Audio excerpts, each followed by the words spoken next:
Lorsque ton Seigneur confia aux anges, je vais établir sur la terre un vicaire, khalifa, ils dirent, vas-tu y désigner un qui y mettra le désordre et répandra le sang, quand nous sommes là à te sanctifier et à te glorifier?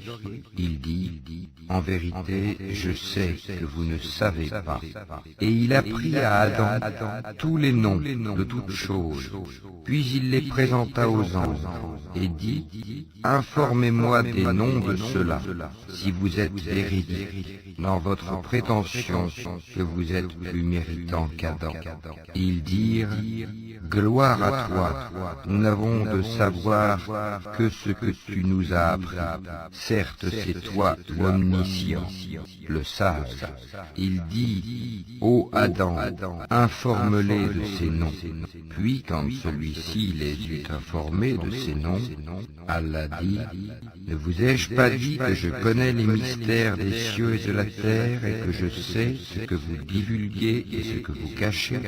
Et lorsque nous demandâmes aux anges de se prosterner devant Adam, ils se prosternèrent, à l'exception d'Iblis, qui refusa, s'enfla d'orgueil, et fut parmi les infidèles. Et nous dîmes, ô Adam, habite le paradis, toi et ton épouse, et nourrissez-vous-en de partout à votre guise, mais n'approchez pas de l'arbre que voici, sinon vous seriez du nombre des injustes. Peu de temps après, Satan les fit glisser de là, et les fit sortir du lieu où ils étaient. Et nous dîmes, descendez du paradis, ennemis les uns des autres. Et pour vous il y aura une demeure sur la terre, et un usufruit pour un temps. Puis Adam reçut de son Seigneur des paroles, et Allah agréa son repentir, car c'est lui, certes, le repentant, le miséricordieux.